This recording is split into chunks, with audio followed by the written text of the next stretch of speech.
Não consigo ir além do teu olhar.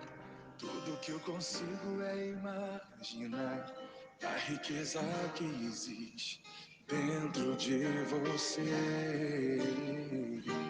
O ouro eu consigo só admirar, mas te olhando eu posso a Deus adorar.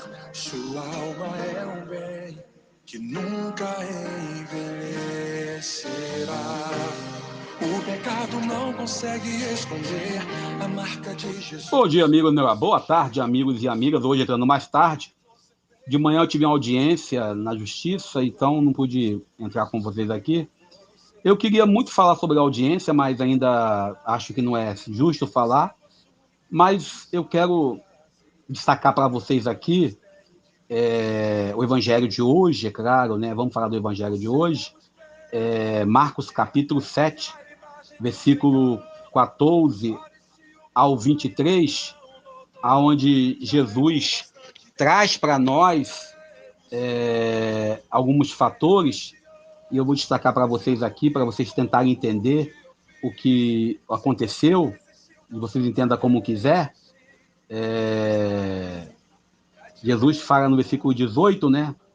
Será que nem vós compreendeis, não entendeis, que nada do que vem de fora e entra numa pessoa pode tornar-a impura?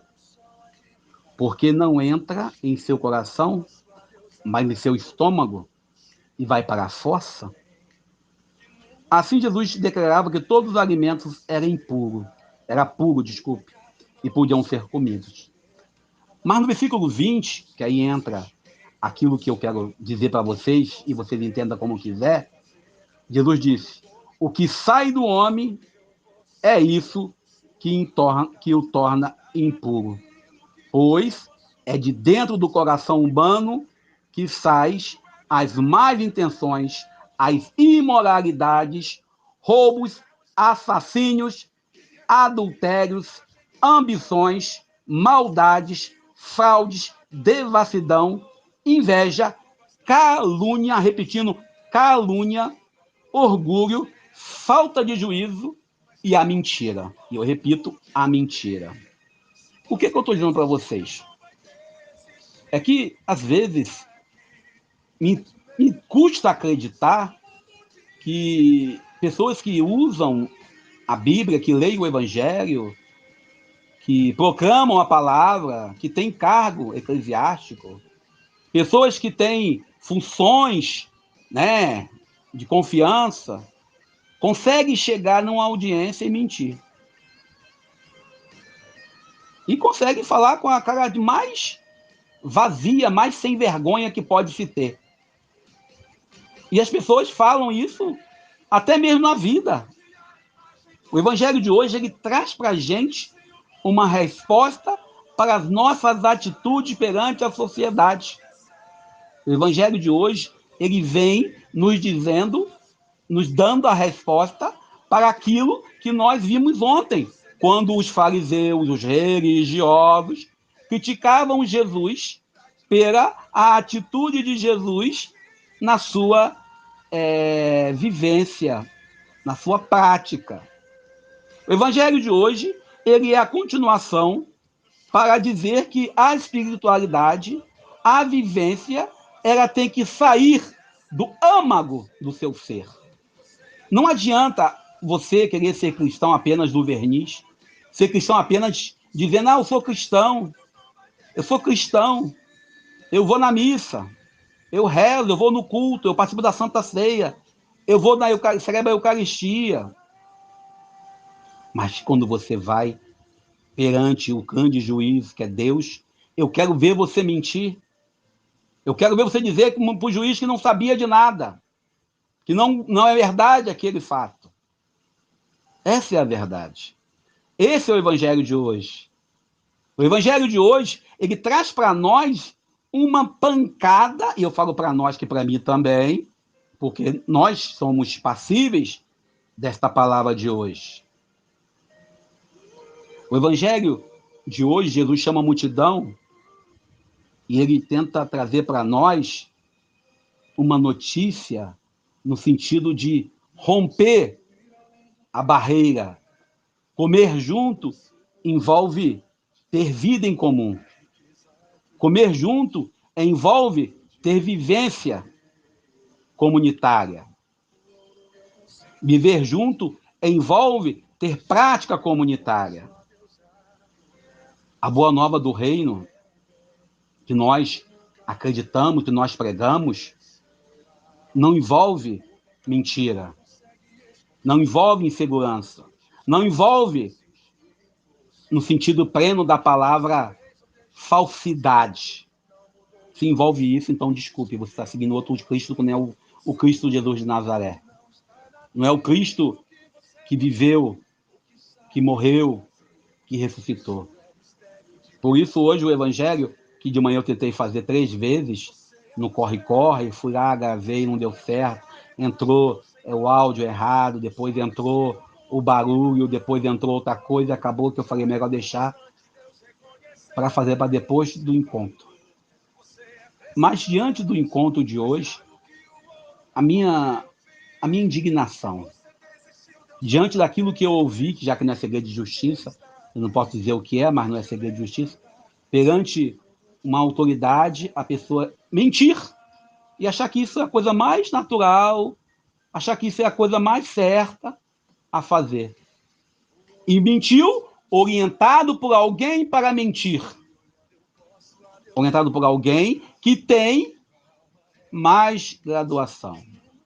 E o evangelho de hoje ainda vai ser mais radical, quando fala sobre a importância, sobre aquilo que sai do homem, pois sai de dentro do coração. Ninguém é obrigado a mentir, ninguém é obrigado a faltar com a verdade, mas faltar com a verdade por vontade própria ou por ordem de alguém é pecado mortal, é pecado grave, é pecado que tem que confessar e fazer penitência, como diria Dom Luciano Bergamin. E a gente fica mais encantado com o evangelho ainda. Jesus diz que isso torna o homem puro. O homem, e eu falo homem que é apenas que nem eu, mais um membro da comunidade, mais um membro da multidão de católicos do Brasil. Imagina quem tem cargo eclesiástico, quem ocupa funções. Imagina como que essa pessoa vai mentir, porque foi orientada por alguém para mentir. A boa nova do reino não permite isso. O projeto de Jesus não dá isso para a gente. O reino de Deus não é desses. O Cristo que eu creio, o Cristo que eu amo, o Cristo que morreu na cruz, o Cristo que se dá no altar para quem acredita na Eucaristia, não é esse Cristo que eles seguem. Eles seguem o Cristo de Judas Iscariotes, aonde vende o irmão, aonde entrega o irmão, aonde bota o irmão na linha de tiro e diz, morra. São capazes de matar em nome do próprio bolso. São capazes de ofender as pessoas para manter a posição social. Isso é feio. Isso deixa a gente indignado. O evangelho de hoje nos convida a vivermos plenamente a boa nova do reino, mas vivermos sabendo que existem consequências. E a famosa frase de Pedro, entre obedecer aos homens e obedecer a Deus, a quem nós devemos obedecer? Entre obedecer aos homens e obedecer a Deus, qual é a nossa obrigação? A boa nova do reino nos pede que sejamos coerentes, que sejamos verdadeiramente cristãos, não igrejeiros, não frequentadores de mesas, não apenas homens que vai como papa-oxa, não hipócritas, não sujos em nossa atividade, em nossa vida. O evangelho de hoje, ele bate na gente, para a gente aprender a viver verdadeiramente como cristãos. Não sendo ritualistas, não sendo hipócritas, mentirosos, não sendo cristãos apenas por ser. Bom, fiquemos com Deus, um pouco indignado, mas tranquilo. Pela graça de Deus, bom dia, melhor, boa tarde. Eu sou Daniel Nonato, apesar de tudo. Mas te olhando eu posso a Deus adorar. Sua alma é um bem que nunca envelhecerá. O pecado não consegue esconder a marca de Jesus existe em você. O que você fez ou deixou de fazer não mudou o início, Deus escolheu você. Sua raridade não está naquilo que você possui ou que sabe fazer. Isso é mistério de Deus com você.